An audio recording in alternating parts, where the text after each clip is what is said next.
The retired canine German shepherd named Barton wandered into the abandoned streets of Hollow Creek and returned with something strange clenched in his jaws. His owner, a worn-out retired police officer named August Stenner. The old dog sat perfectly still, staring at the gun with a rigid, silent intensity August had not seen since their years on the force. The posture canines used only when they found evidence tied to a violent crime. But there were no criminals left in Hollow Creek, no families. The town had been dead for 40 years. He found a clue buried beneath decades of ash. A clue someone had wanted to erase, a vanished deputy, a town burned to silence, and a secret someone killed to keep. What lies waiting in the ruins of Hollow Creek? Stay tuned for the end of the story. Chapter 1. The Glint That Shouldn't Exist. A thin veil of autumn fog clung to the abandoned edges of Hollow Creek. For nearly 40 years, the town had stood untouched, its wooden storefronts sagging like tired ribs, its windows blind with dust, its streets choked by weeds curled like dying fingers. To most people, Hollow Creek was a ghost left behind by a fire no one wanted to remember. But for August Stenner, it was home, the kind of home chosen by a man who no longer wished to be seen. August, at 59, had the look of someone carved by years rather than decades. Tall but slightly stooped, with shoulders that hinted at a past built on strength, he carried the hard lines of an ex-police officer who had spent too long staring down the worst of humanity. His face was a map of sharp angles, softened only by a salt and pepper beard, trimmed short but uneven, as if even grooming had become something he did out of duty rather than desire. His eyes, deep steel blue, had once been quick, decisive, commanding. Now they watched the world with a quieter vigilance, a man who trusted little but observed everything. Retirement had not come to August gently. The last case he ever worked ended in a hostage rescue gone wrong, a 12-year-old boy wounded, a rookie partner killed. The department called him a hero. August called it a failure. Since then, guilt lived inside him like a cold draft he could never seal. Only one creature had been allowed into his self-imposed exile, Barton, his 10-year-old German shepherd. Barton was a large, wolf-gray and sable dog with a thick, muscular build worn down by age, but sharpened by discipline. His ears stood tall even when resting, and his amber eyes held the focus of a veteran who had once sniffed out bombs for the K-9 unit. The dog's right hind leg carried an old scar from shrapnel, an injury that ended his service but never dulled his instincts. Barton was loyal, methodical, unusually perceptive, and in some ways the last thread tethering August to humanity. That morning the fog lay so thick across the yard that August could barely see the rusting fence 10 yards away. He stepped onto the porch, mug of black coffee warming his hands, and waited, as he always did, for Barton to return from his morning patrol around the abandoned streets. It was a habit the dog never broke, and a habit August never questioned. Until today.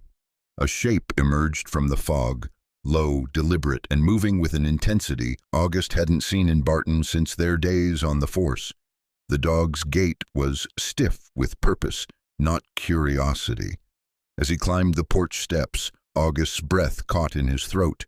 Barton held something in his mouth, something black, metallic, and unmistakable. A handgun, a battered, rust-eaten pistol. "Barton, what the hell did you find?" August whispered. But the way Barton behaved, sitting straight, paws aligned neatly, jaw tightening around the weapon before placing it on the porch, made August's skin prickle. It was the posture the old K-9 unit called the Special Alert, the signal for critical evidence, not danger, something important, something tied to human intent. The dog didn't look away from the gun. His muscles were tense, his tail motionless, his breath coming in short, focused bursts. This wasn't random scavenging. This was Barton telling him, "Pay attention." August crouched, joints protesting, and lifted the weapon. The metal burned cold against his palm. The barrel was scorched as if it had just survived a fire. The wooden grip had splintered apart. Parts of the slide were fused with soot, and then he saw it. The number on the frame filed away down to a ghostly smear. Only 3 characters survived, carved deeper than the rest. DYL. Those letters punched straight through August's chest. Barton let out a low whine, one short, urgent sound, the same sound he used in the field when he wanted August to follow. The dog nudged the gun with his nose, then turned his head toward the fog-covered ruins of Hollow Creek, as if pointing to something waiting out there. Something buried, something wrong. No, August muttered, but the denial lacked strength. His mind was already racing. A gun like this hadn't been manufactured in over 30 years. The scorch marks weren't from weather. They were from extreme heat, likely a structural fire. And the initials, those initials. He had heard them before, long ago. Barton stepped closer, resting his forehead briefly against August's knee, a gesture the dog only used when insisting, urging, commanding. "Go with me," that gesture said. August inhaled sharply, tasting metal in the air, memory or dread, he couldn't tell. "You think there's more out there?" he whispered to me. Barton turned, staring into the white void of the abandoned streets, tail stiff with certainty. August clenched the pistol, and something old inside him, something he thought he had buried with his badge, began to stir. "All right, show me," he said, and Barton moved instantly, disappearing into the fog with the silent confidence of a veteran returning to the field. August followed, with fear clawing at his ribs and the terrible realization forming like frost in his chest. This wasn't a random find. This was a message, a beginning, a door opening into the dead heart of Hollow Creek. The fog thinned as August followed Barton deeper into the skeletal heart of Hollow Creek. The streets felt narrower here, lined with warped planks and peeling paint. The ghosts of storefront signs barely clinging to their rusted frames. August's boots crunched on broken glass. Old memories of the night this place burned, long before he chose exile. Barton moved ahead, nose low, tail stiff, navigating with the intuition of a creature who had once lived by scent more than sight.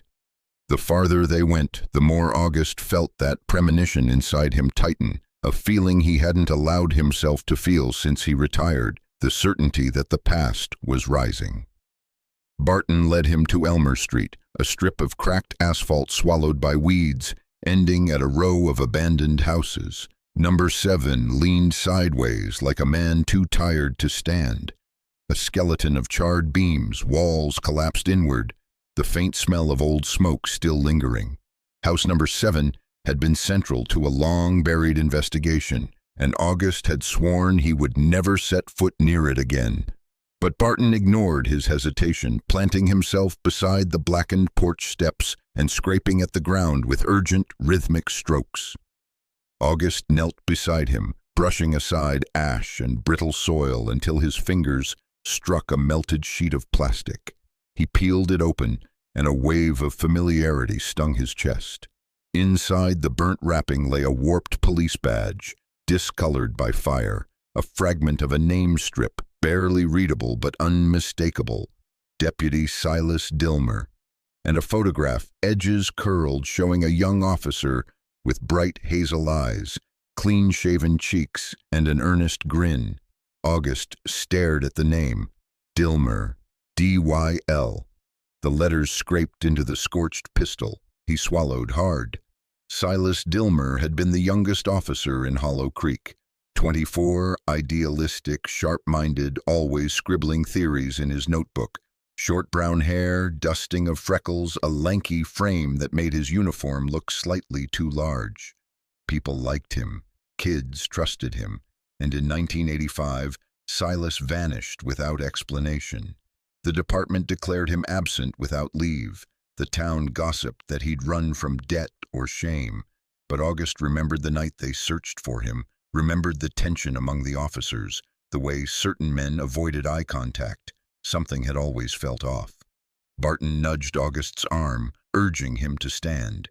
His eyes, deep amber, filled with worry, stared toward the shadowy corridor leading behind the ruined house. as though the air itself whispered. "Okay," August murmured, rising slowly. "Lead on." The dog guided him behind house number 7 toward the alley where the fire had burned hottest decades ago. The ground was uneven, scarred by collapsed brick and collapsed memories. As Barton sniffed along a broken fence, August caught movement in the corner of his eye, a figure rounding the end of the alley. It was Marjorie Holt, one of the last remaining residents who still visited the outskirts. An older woman in her early 70s, Marjorie had sharp cheekbones softened by age and a coil of silvery hair pinned beneath a knitted cap. Her clothing, a thick brown coat, faded scarf, and sturdy boots, hinted at someone accustomed to wandering forgotten places. Her posture was slightly hunched, her left hand trembling faintly from years of arthritis. Marjorie was known for 2 things in her youth: being the town's most perceptive gossip and possessing a memory like steel trap wire. But tragedy had shaped her. Losing a brother to the fire that emptied the town had made her quieter, wary, and deeply protective of whatever remained of Hollow Creek's truth. "August Stenner," she said, voice raspy but steady. "Didn't think I'd see you poking around the ashes again." He hadn't expected company. Just following Barton. Her eyes drifted to the dog. Barton stiffened, not aggressively, just evaluating. She softened a little. Smart eyes, that one. Looks like he found something he doesn't like. August hesitated, but chose honesty. "Dilmer." Marjorie's face shifted. Shock, recognition, then something darker. "Lord," she whispered, "you found him, didn't you? Or something of him." Before August could press further, Barton let out a short bark. Not playful, not alarmed, but cajoling, insisting they were losing time. The dog trotted ahead, deeper behind the ruins, as if drawn toward a wound still bleeding beneath the surface.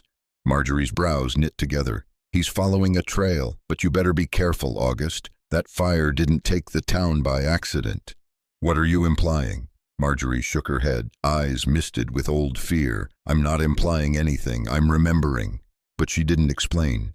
She backed away slowly, as though afraid of something neither of them could see. August turned to Barton, who was pawing vigorously at another patch of earth several yards behind the house. His movements frantic now, breaths coming fast. August's heart quickened as he approached. He pushed aside debris, revealing another piece of melted metal, this one longer, curved, perhaps siding or something structural, but beneath it was the corner of another burnt bag. Inside lay a half-melted radio earpiece. A page from a duty roster, Dilmer's name circled, and a small metal button stamped with the Hollow Creek insignia. Barton whined sharply. The sound echoed across the empty lots, bouncing off ruined homes like a plea. The scent he followed was leading farther, beyond what August remembered investigating years ago. Something had redirected Dilmer's last steps, something violent, something purposeful. August closed his fist around the duty roster, pulse hammering. He wasn't imagining it. This wasn't a runaway case. This was a cover-up, and Barton was tracking grief older than himself. "All right, boy," August murmured. "Wherever this leads, I'm with you." Barton stepped away from the ruins with certainty, tail rigid, shoulders squared. And as they walked deeper into Hollow Creek, August felt it. The town wasn't whispering, it was remembering. The path to Blue Mist Lake sloped gently downward, the air cooling with each step until the world felt dipped in winter glass. Blue Mist Lake had always been strange. August remembered locals whispering that the pale blue fog hovering over its surface came from minerals in the soil, while others insisted it was the breath of the dead still trapped beneath. Today the mist clung low and blue-green, glimmering faintly like the glow of old lanterns submerged under water. The lake was a hollow circle of stillness among the ruins, untouched even when fire devoured Hollow Creek decades ago. Barton slowed as they approached the shoreline, hackles raised not in fear, but reverence. His paws pressed into the damp soil with measured weight, each step more cautious than the last. August watched him with tightening nerves. Barton's body language was unmistakable. He had found something heavy, something final. When the dog suddenly barked, a sharp, desperate sound, it sliced clean through the quiet. He stood near the far curve of the lakeshore, nose pointed toward a patch of mud that looked freshly disturbed despite the decades. August hurried over, feeling his pulse hammer. Barton's tail was low, his breath shaky. He stood guard over the mud as if watching a fallen comrade. August dropped to his knees, the cold seeping instantly through his jeans. He dug with his hands first, then with a flat stone he found nearby, pushing aside layers of wet earth and tangled roots. Minutes passed in suffocating silence until his fingers brushed something hard, curved, smooth. Bone. He froze, then continued. The mud parted to reveal the unmistakable contour of a human forearm, then the remains of a chest cavity bound to a rusted iron post. The uniform still clung to the frame in shredded, charred layers. A police jacket burnt but not erased. The state of the fabric matched the scorch marks on the pistol Barton had brought home. August's breath fractured in his chest. Silas Dilmer. This had to be him, but he wasn't ready for what came next. In the skeleton's right hand, still curled tightly as if refusing to surrender, was a waterlogged notebook, its leather peeling, its pages fused in places. Yet somehow a few lines had survived, scrawled in shaky handwriting. Not an accident. Someone at the station wanted me gone. If anyone finds this, please return the truth to Hollow Creek. August's vision wavered. He saw Silas not as the ghost trapped beneath the mud, but as the young man he remembered during training nights, laughing loudly, running drills with stubborn determination, always arriving early, always staying late. Silas had been the kind of officer who believed justice was simple and good men could always win, but Hollow Creek had eaten him instead. Barton stepped closer, settling beside the corpse. The dog lowered his head, resting it just above the exposed ribcage, eyes dark and solemn. The gesture felt heartbreakingly deliberate, like a vigil, like a dog honoring one of its own. The image carved itself into August's chest. Barton was not merely tracking evidence, he was mourning. The stillness was broken by the sound of snapping twigs. August jerked up, scanning the mist. A figure emerged from between two dead pines. He instantly recognized Eldon Price, the former county coroner, now in his late 60s, lean as a fence post, with a long, weather-beaten face that gave him the look of a man who had spent his life looking at truths others avoided. His gray hair was pulled back into a short tail, and deep wrinkles scored his forehead and cheeks like dried riverbeds. Eldon had always been quiet but firm, the sort of man who chose words only when necessary. The death of his wife 10 years earlier had made him even more solitary, though he remained unfailingly respectful to everyone he met. "Didn't expect to see you here, Stenner," Eldon said, stopping several feet back. His boots sank slightly into the soft earth. "Barton's got you digging up old ghosts?" August swallowed the grief clawing at his throat. "Not ghosts, bodies." Eldon's eyes drifted to the exposed skeleton. For the first time in years, August saw a crack ripple across the coroner's stoic mask. Eldon crouched slowly, movements careful, deliberate. "You knew him well," August said, and he paused, rubbing the bridge of his nose with trembling fingers. "When he disappeared, I knew something wasn't right. But people talked, the department shut down the search, and the fire finished whatever truth was left." August stared at him. "You think someone in the station did this? Back then?" Eldon didn't answer immediately. He studied the bindings, the scorch marks, the placement of the body. Finally, he exhaled slowly. This wasn't the fire's doing. Someone tied him here before the flames came. Someone who wanted him found by the lake, but not alive. Barton let out a low, anguished rumble.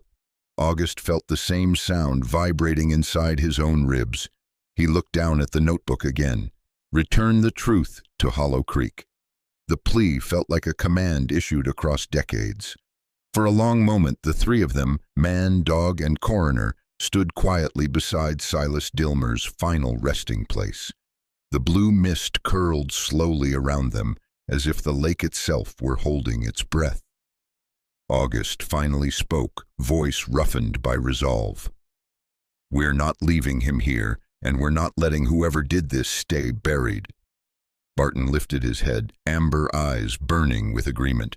The town's secret had risen from the mud, and there was no turning back. Evening settled over August's cabin like a slow-moving storm, the sky bruised purple and gray as if mourning what they had uncovered at Blue Mist Lake.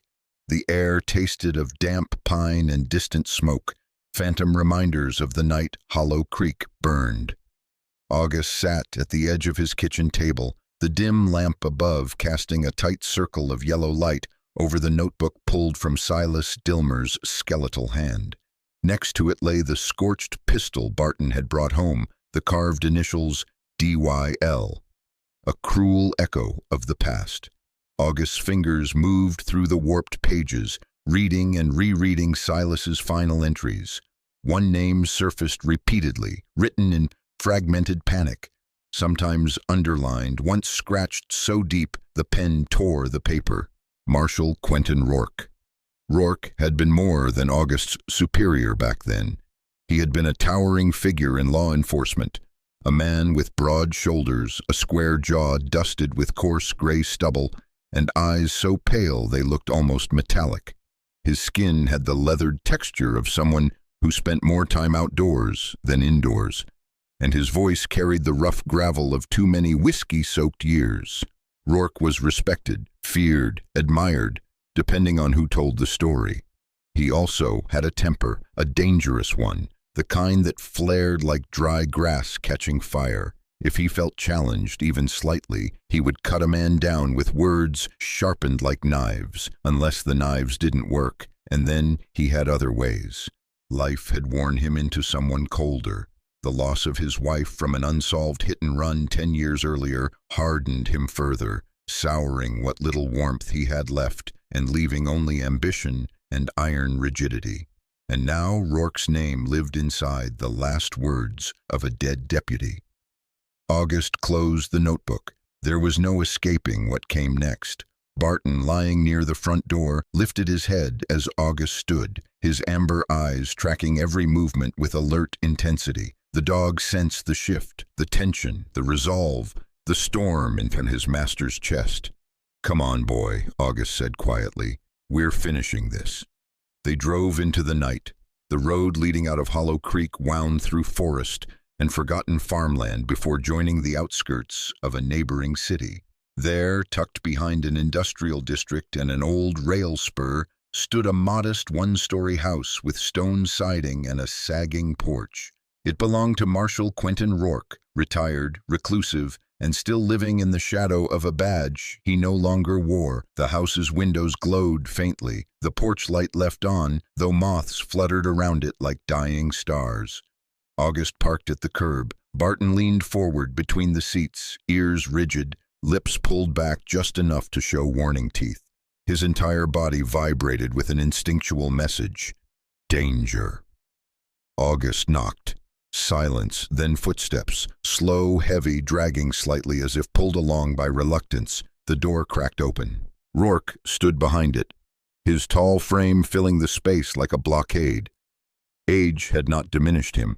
It had only sharpened his features into something more severe. Deep lines carved down his cheeks, his gray hair was kept military short, and his posture, rigid, unyielding, was the posture of a man who refused to accept time as an opponent. "Wait!" Rourke's eyes flicked to the object, then to Barton growling low at August's side. His lip curled slightly, not in fear but in disdain. He opened the door wider. "Make it quick." Inside, the house smelled of old smoke and aftershave. The living room was sparse, a threadbare couch, a coffee table scarred with rings, and framed photos of Rourke in uniform, commendations, ceremonies, handshakes with politicians. Every image showed him proud, upright, unbreakable. But this house felt hollow, lifeless, like a shrine to a man who didn't want to be forgotten. August laid the notebook and pistol on the table. Rourke stared at them with no surprise, just a flicker of annoyance, as though this confrontation was merely inconvenient. And Rourke scoffed. The runaway? Sure, kid didn't have the spine for real police work. He didn't run. Rourke's jaw twitched. Then he should have. August felt anger rising, slow and hot. We found his body. Silence snapped through the room like a branch breaking. Rourke's pupils tightened. Barton's body leaned forward on stiff legs, reading every tremor of the man across the room. Yushu, the denial, the disappointment, the finality in his tone, it all broke into pieces as Rourke exhaled sharply and dropped into his armchair, elbows on knees. He found something he shouldn't have, Rourke murmured. He stuck his nose where it didn't belong.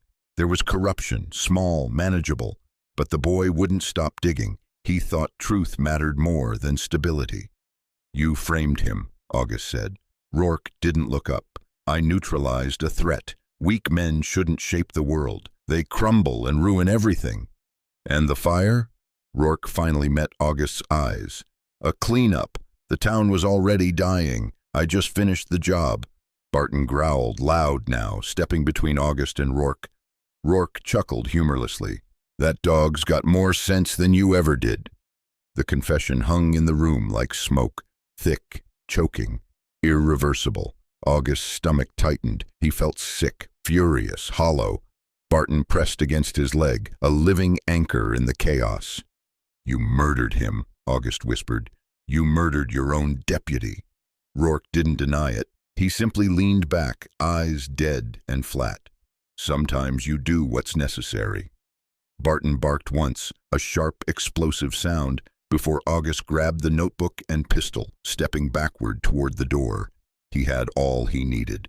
Rourke didn't try to stop him. The old marshal simply sank deeper into his chair, swallowed by the shadows he created. As August and Barton left the house, the night air felt different, charged, heavier. Barton stayed pressed against his side, protective, tense. The truth was no longer buried. It was marching toward justice. Morny August Stenner stood near the hill overlooking the remnants of the town.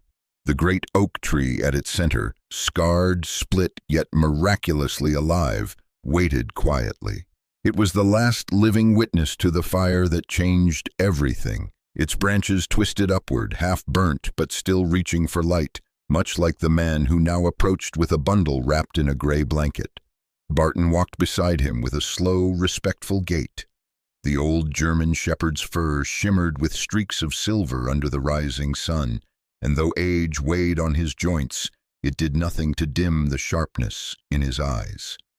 Today, however, there was a solemn softness to him, a recognition of ceremony, of duty. He stayed close enough that his shoulder brushed against August's leg every few steps, grounding the man with steady presence. Waiting near the oak were a few people, figures drawn back to Hollow Creek by letters, memories, or guilt. Among them was Helen Mercer, a distant cousin of Silas Dilmer. Helen was a woman in her 50s with striking auburn hair streaked with gray, tied into a tidy braid that hung over one shoulder.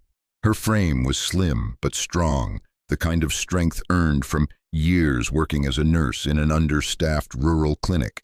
Her skin carried faint sun freckles, and her eyes, warm hazel, held a grief softened by relief. She had never believed the rumors that Silas ran away. Her voice cracked when she greeted August, yet she smiled through her tears. Beside Helen stood Deputy Arlen Ford, one of the few surviving officers from Hollow Creek's final year. Arlen, now in his early 70s, had the brawny build of a man who once lived for physical work. Broad shoulders, thick white mustache, deep-set eyes overshadowed by heavy brows. He looked like someone carved out of old stone. But time had softened his edges. Guilt had softened them more. Arlen had been on duty the night Silas vanished, and though he had never been part of Rourke's corruption, he had spent decades haunted by his own silence. Today he held his hat over his chest, his voice low and repentant, each time he spoke Silas's name. A plants. The burial was quiet, the only sound the whisper of wind through half-burnt branches. When the last shovelful of earth was placed, August knelt, resting a hand on the mound. Barton mirrored him, lowering his head until his nose touched the soil as if scenting the presence of the deputy below. Plant. You weren't forgotten, August whispered. You were just waiting for someone to listen. Barton barked once, soft but firm, his voice carrying through the abandoned streets like a salute. Helen covered her mouth. Arlen bowed his head. Eldon closed his eyes.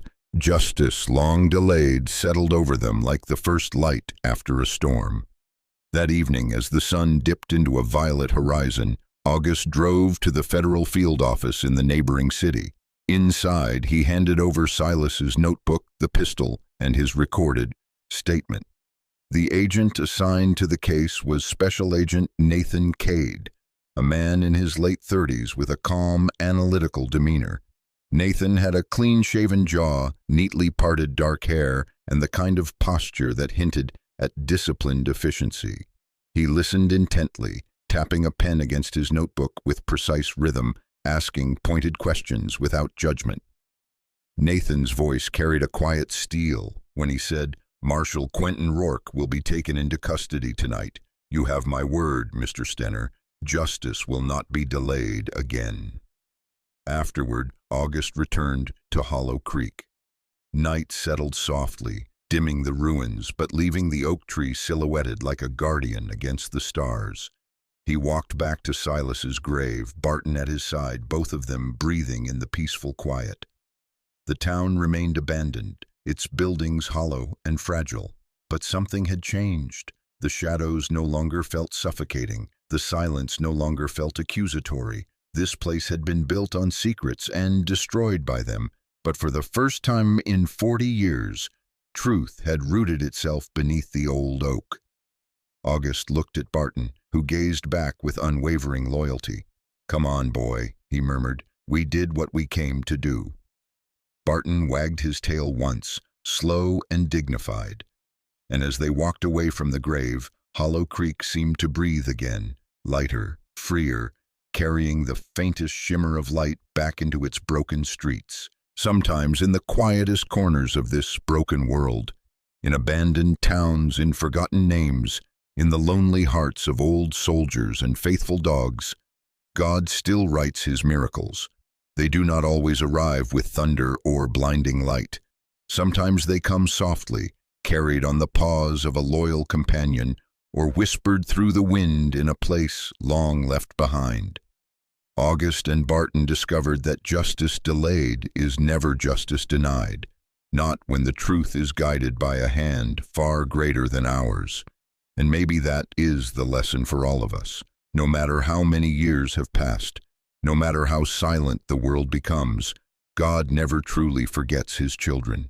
He sees, he remembers, and in his time, he restores. As you return to your own life, your home, your family, your familiar routines, may you carry this reminder with you that even the darkest valleys can bloom again, even the coldest nights can end in dawn, and even the heaviest burdens can be lifted when we trust in him. If this story touched something in your heart, I invite you to share it with someone who may need a little hope today. Leave a comment to let us know where you're watching from, or share your own story of faith, courage, or second chances. And if you'd like to walk with us through more journeys like this, stories of loyalty, redemption, and the quiet miracles God still performs, please consider subscribing to the channel. May God bless you, protect you, and remind you that you are never alone. Just as he watched over August, Barton, and the forgotten soul of Hollow Creek. And amen.